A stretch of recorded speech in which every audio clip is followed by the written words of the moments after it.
Malala Yousafzai.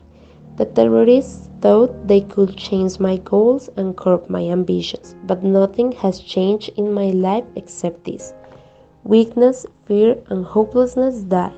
Strength, power, and courage were born. She is a Pakistani activist who lives in the United Kingdom since the attack she suffered on October 9, 2012, at the age of 15. Known for her activism in favor of civil rights, especially women's rights, in the Swat River Valley, where the Taliban regime has banned girls from school. Malala was born on July 20 in 1997 in Mingora. Her father was her teacher until she was 13 years old because she was studying from home all the time. Since she was a child, Malala's dream was to be a doctor, but when she grew up, her father convinced her to become a political activist. Malala started talking about women's education rights in September 2008, when her father took her to speak at a local press club called How Dare the Taliban Take Away My Basic Right to Education, in which she gave a speech that was broadcast on television and written in newspapers throughout the region. At the end of 2008, Hammer Hamed of the BBC website and his colleagues proposed a new way to cover the growing influence of the Taliban, and they had the idea of creating a blog anonymously to be written by a student who should tell her life there. His reporter, Abdul Hai, was keeping in touch with Malala's father, but they could not find any students willing to do the blog. At the time, Taliban militants were taking over the Swat Valley and banning televisions, music, girls' education, and women from shopping. These prohibitions provoked in the people who live in that place many worries and a lot of fear. And the only alternative for someone to write the blog was for Malala to do it, who was younger than expected but the only one who dared to write the blog. Under the anonymous Gul Mackay, Malala started writing her blog for the BBC. On January 3, 2009, the first blog post was published. She wrote the notes by handwriting and then she would pass them to a reporter who would scan them and send them by email. In her notes, Malala explained her life under the Taliban regime and how they forced the closure of private schools and banned girls' education between 2003 and 2009. In Mingora, the Taliban made a statement reporting that after January 15, 2009, women will be prohibited from attending school.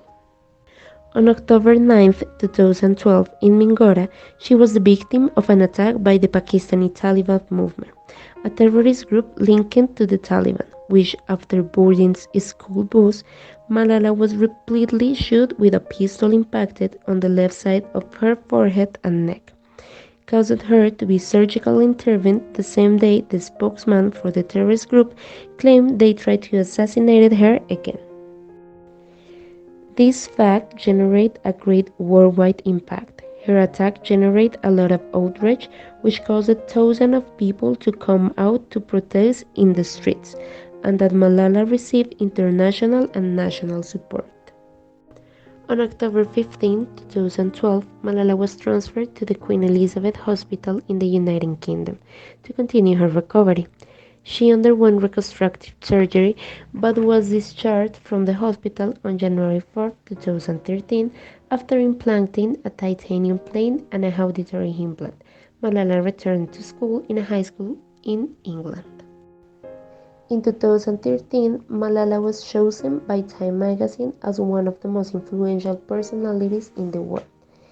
In May 2014, she participated in the campaign for the release of young Nigerian students kidnapped by an Islamist group. On October 10, 2014, she was awarded the Nobel Peace Prize along with the Hindu child rights activist Kailash Satyarthi, making Malala the youngest recipient of this prize. Both were awarded for their struggle against child oppression and the right of all children to education. On Malala Yousafzai, the committee stressed, despite her youth, she was struggled for several years for girls' right to education and showed by her example that boys and young people can also contribute to improving their own situation. She did it in the most dangerous circumstances. Through her heroic struggle, she has become a leading spokesperson for girls' right to education. Malala attended the Gaveston High School for Girls in Birmingham, England from 2013 to 2017. She then began a degree in philosophy, politics, and economics at Lady Margaret Hall, Oxford. On March 29, 2018, Malala visited Pakistan for the first time since the bombing. She is the author of the books I Am Malala and Malala, My Story. Malala has been awarded more than a dozen prizes, including the National Peace Prize in 2012, Spain's UNICEF Prize for defending the right of girls to education in 2013, the Netherlands International Children's Peace Prize in 2013, among many others awards. I decided to talk about Malala in this project because I consider her a very brave person and who has also done a lot for women with her activism.